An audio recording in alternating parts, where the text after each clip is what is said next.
Danielle Hunter has been tied to the Chicago Bears as a possible free agent signing. We'll talk about what the Bears should do. Should they go out and get him? Should they bring him in? What's it going to cost? And of course, the likelihood of it actually happening. All that and more in today's episode of the Windy City Breeze Sports Talk Daily.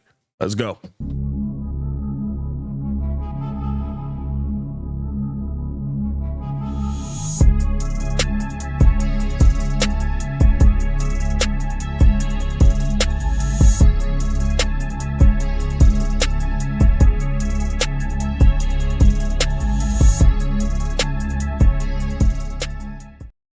Now, if you are new to the channel, please like the video. Please subscribe to the page. We do talk Chicago sports daily on this channel. It's the only channel to talk Chicago sports, hot Chicago talk. So make sure that you get in tune with us, man. Now, Danielle Hunter being tied to the Chicago Bears is something that excites me as a Bears fan. You already know what this guy brings. Dominance, pure dominance, especially from an edge position. A guy who also can move all around the line. Pairing him up with Montez Sweat would be an absolute problem. You would have a defensive line that could bring pressure from both edges locked up. 16.5 sacks last year for Danielle Hunter. And I mean, listen, it's a no-brainer to me if you're actually showing interest in this guy, if you want to go out and get him. I think the question mark would be, what would that kind of contract look like? What do you think he would end up having to go to? What do you think you would end up having to sign him for, right? Those are the things that Ryan Poles would have to work out for it to be worth it. But I mean, Danielle Hunter to me is very much like a Chris Jones in the sense of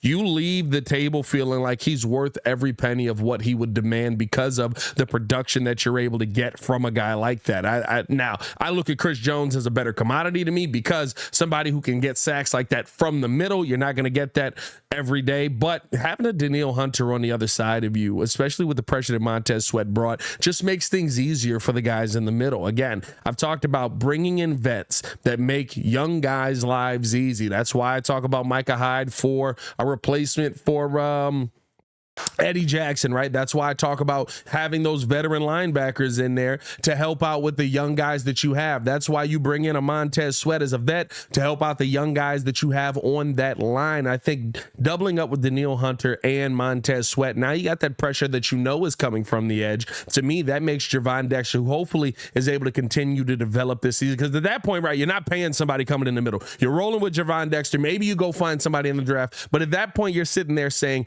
listen, this young guy's got to hit. He's got to be somebody that's going to take off. Put him in a position to go out there and be successful. I think this makes it easier because it's not like he's going to be facing the same amount of pressure. You're going to have to double team somebody, right? That's the part that when you make those dominant defensive lines, you're going to have to double team somebody. And so I would be all in on bringing in Danielle Hunter to Chicago. And I think the question is, right, like, where do you feel is a good price point for him, I guess, right? And you start to look at that market value, right? He's a $20 million a year guy, right? How do you make that work while still paying Jalen Johnson? Can you make that work while still paying Jalen Johnson? That's the part that's tough, right? That's the part where you kind of look at it and go, okay, he was coming off of making $17 million here. Can we kind of make something work here where you can get him in at $20 million? But what I will say is this, you got to hit on whatever rookies you get in the draft this year. If you go Caleb Williams, if you go Roma Dunze, because your money is going to be yet again tied up on the defensive side of the football. I think that at that point, right, if you do go with the Danielle Hunter quarterback-wise, you probably have to go the young guy route because in 2 years you're going to have to pay Justin Fields $20 million, and you have to know that, or $26 million, and you're going to have to know that, hey, the guy that I have here is going to hit. So you have to take all of those things into account when you're trying to work out signing guys, bringing guys in, paying guys what they're worth. I think $20 million is the beginning of the bidding war, if I'm being 100% honest, and the only reason you're getting them at that low price is because of the injury history in the past. But he seems like he's come back with an absolute vengeance. I do want to know how you guys feel, man. Let me know in the comments below. I'll be down there talking with you as well. Do you feel like Danielle Hunter is a good signing here in Chicago? Should the Chicago Bears be all in and go after Danielle Hunter? Let me know down low. The one thing that I saw that came out about this a couple hours ago, Greg Gabriel posted this on Twitter. Love Greg Gabriel, friend of the show, all of that. He said basically, with Vikings defensive end Danielle Hunter now being tied to the Bears in free agency by a couple of people, please remember this.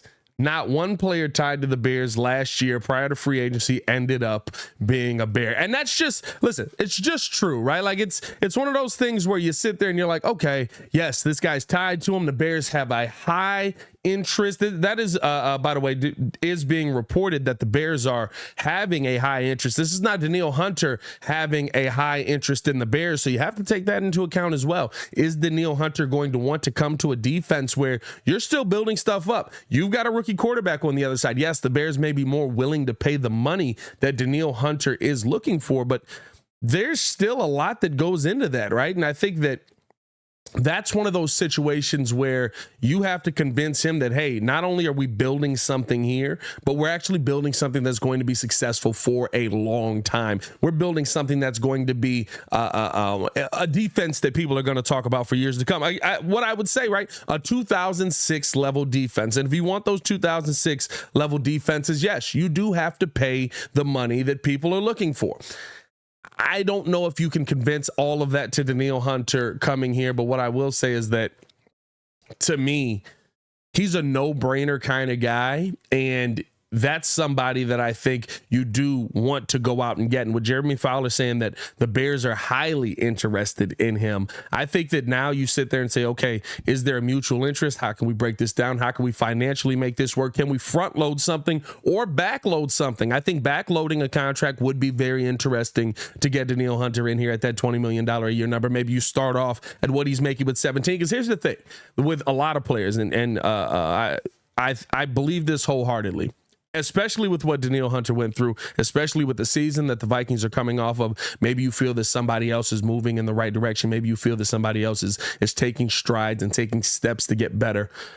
The one thing that I will say about players like that is that they will take less money initially from a new team to be in a new location, in a new area, and have a new vibe, new feel, new hopes for success, versus staying in the same place and taking that same level of money. He will never go back to the Vikings for $17 million. The Vikings would have to pay him probably $22 to $25 million to be on that defensive line next season, right? Because you're going to have to overpay to keep him, because right, he wanted to do business with you. Y'all didn't want to do business at that time. Guess what? Business is business. Stand on it. And nobody stood on it with Minnesota, right? You made all these gambles. You end up franchising, get them in there. Boom. All right, cool. Now let's go out here and let's get the job done. Job didn't get done. Kirk Cousins ends up getting hurt. Justin Jefferson ends up hurt. There's extenuating circumstances that go into that. But guess what? Why would he want to go back into that situation for that price? That doesn't mean he won't go to another team for that price. And I think that's where the Bears may have a little bit of an advantage, where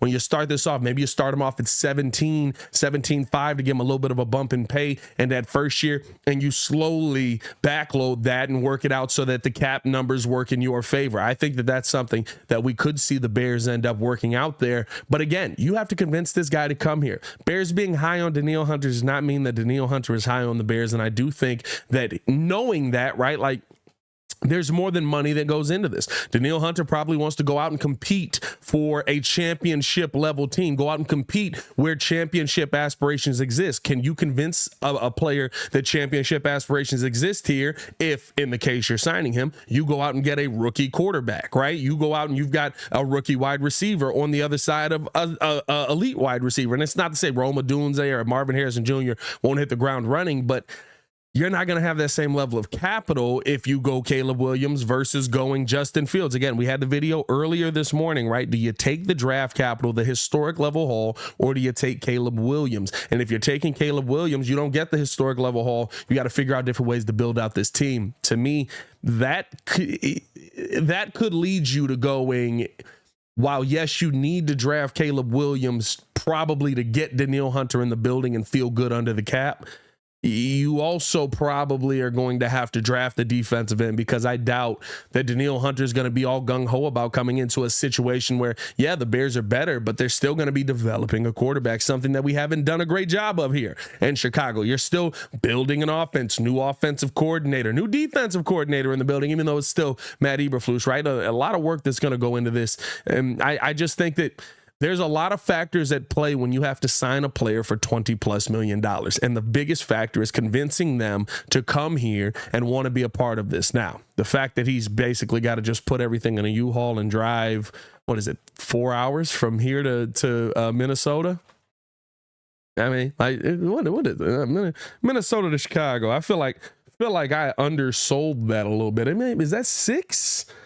Hold on, let's see. Minnesota to Chicago. Now I'm just having fun on here. Driving 8 on that, 4 hours. Minnesota to Chicago, 8 hours, 34 minutes. All right, Pat, how about you shut up and stop doing distances? I'm not good with compasses. I'm not gonna lie, I use a GPS for everything. But at the same time, right, at the end of the day, would you be in on Danielle Hunter becoming a Chicago Bear? Do you feel like he'd be somebody who you would want to be here? And do you believe that the Chicago Bears can convince him to come here? I know what he brings to the defense. I know what he does. I know how elite he is. I would love to pay for him to come here, but is he going to be convinced that this is something he wants to be a part of? That's the biggest question. And you guys let me know how you guys feel in the comments below. As always, it's your boy Pat the Designer back at it again to continue watching our Chicago Bears content. Click the links on the screen or check the links in the description below. And if you haven't done so, check out my interview with Pro Football Hall of Famer Devin Hester right up in here. Y'all stay safe out there, Chicago. Peace.